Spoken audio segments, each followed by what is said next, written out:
Jarum jam menunjukkan pukul 2 dini hari. Bulan purnama bersinar redup, menerangi jalanan yang sepi. Cahaya lampu depan truk menyorot ke aspal hitam, membelah kegelapan malam. Di balik kemudi, seorang supir truk bernama Joko tampak fokus memandang jalan di depannya. Sudah bertahun-tahun ia menjalani profesi ini, melintasi berbagai jalur di Indonesia. Namun, malam ini ada rasa gelisah yang tak biasa menyelimuti hatinya. Jalur selatan yang ia lalui memang dikenal angker. Banyak cerita mistis beredar tentang penampakan makhluk halus di sepanjang jalan ini.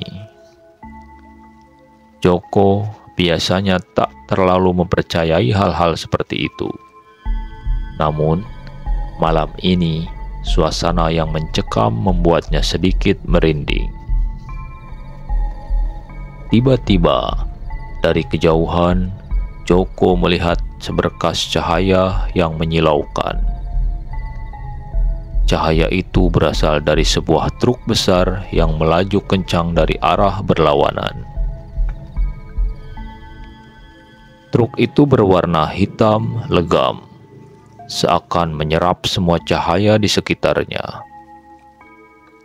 Joko mengerutkan kening. Ada yang aneh dengan truk itu. Semakin dekat, Joko semakin yakin bahwa ada yang janggal dengan truk hitam tersebut. Tidak ada plat nomor yang terpasang di bagian belakang. Selain itu, lampu-lampu truk itu seolah mati. Namun, cahayanya tetap menyilaukan. Joko menginjak rem, memperlambat laju truknya.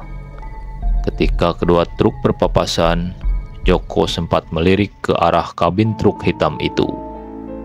Namun, yang dilihatnya hanya kegelapan.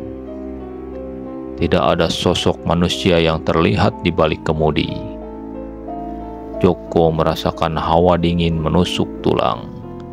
Bulu kuduknya meremang.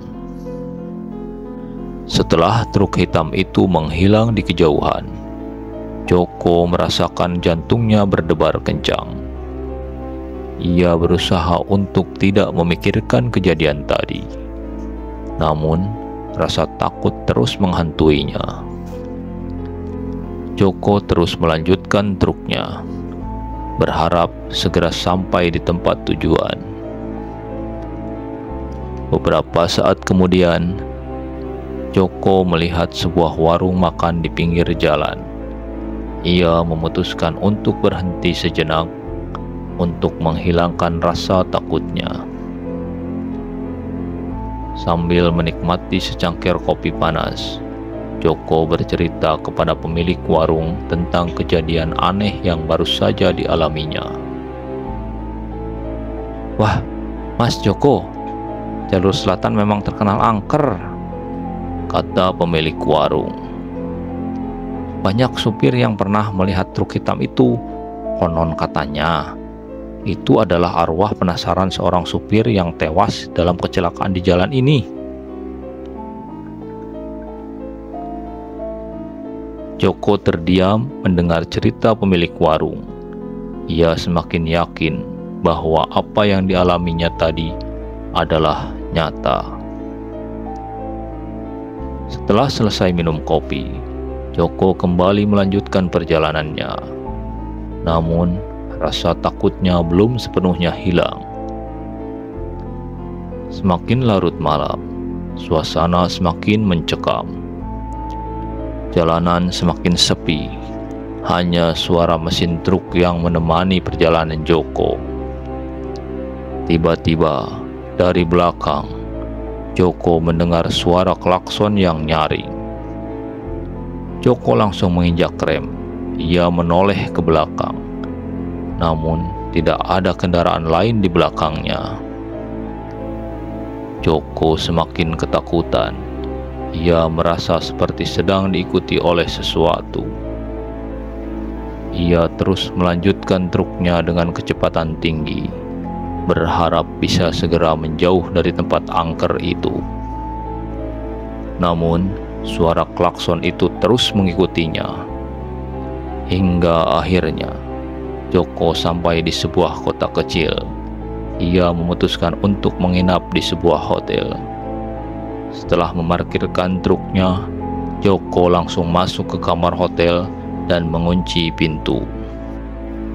Ia merasa lega karena akhirnya bisa beristirahat.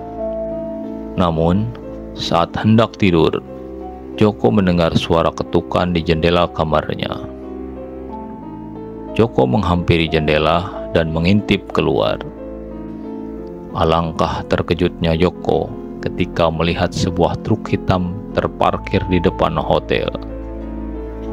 Truk itu sama persis dengan truk yang dilihatnya tadi di jalan. Joko langsung menjauhi jendela dan menutup tirai. Ia berbaring di tempat tidur, memejamkan mata dan berdoa agar segera pagi. Joko terbangun dari tidurnya karena mendengar suara gaduh di luar. Ia segera bangkit dari tempat tidur dan berjalan menuju jendela. Matahari sudah mulai terbit, menyinari kota kecil itu. Joko mengintip keluar jendela, mencari truk hitam itu. Namun, truk itu sudah tidak ada di tempatnya. Joko merasa lega sekaligus bingung. Apakah semua yang dialaminya tadi hanya mimpi buruk? Ia mencoba melupakan kejadian semalam dan bersiap untuk melanjutkan perjalanan. Setelah sarapan pagi, Joko kembali ke truknya. Saat menyalakan mesin, ia merasakan ada yang aneh. Sepertinya ada sesuatu yang mengikuti truknya. Joko menoleh ke kaca spion, namun tidak ada kendaraan lain di belakangnya. Joko terus melanjutkan truknya dengan hati-hati.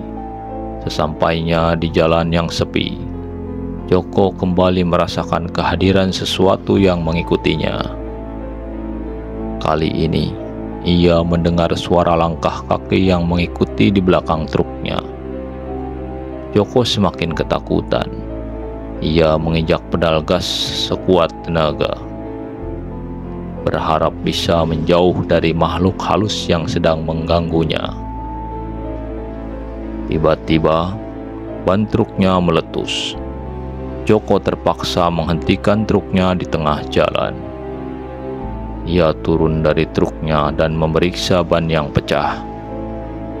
Saat itulah, ia melihat sebuah sosok berdiri di kegelapan hutan, di samping jalan. Sosok itu tinggi besar dan berwajah mengerikan. Joko berteriak ketakutan dan berusaha lari sekencang-kencangnya. Namun, sosok itu bergerak lebih cepat. Dalam sekejap, sosok itu sudah berada di belakang Joko. Joko tersungkur ke tanah. Sebelum matanya tertutup, Joko melihat sosok itu dengan jelas. Sosok itu adalah seorang supir truk dengan wajah yang penuh luka bakar. Wajahnya tampak sangat marah dan penuh dengan dendam. Akhirnya, Joko menyadari bahwa sosok yang menghantui dirinya selama ini adalah arwah penasaran dari supir truk hitam yang pernah menabraknya. Keesokan harinya, warga sekitar menemukan truk Joko terparkir di pinggir jalan. Joko ditemukan tewas dengan luka-luka di sekujur tubuhnya. Polisi yang datang ke tempat kejadian tidak menemukan tanda-tanda kekerasan. Mereka hanya menemukan sebuah bekas tapak tangan yang aneh di leher Joko. Kisah tentang Joko dan truk hitamnya menjadi legenda di kalangan para supir truk. Mereka percaya bahwa arwah penasaran itu masih bergentayangan di jalanan, mencari korban berikutnya. Oke teman-teman, demikian dulu untuk cerita horor kali ini. Semoga bisa menghibur dan membuat bulu kuduk Anda berdiri. Sampai jumpa di cerita horor berikutnya. Jangan lupa untuk like and subscribe channel DKN Horor. Wassalamualaikum warahmatullahi wabarakatuh. Adios, permios.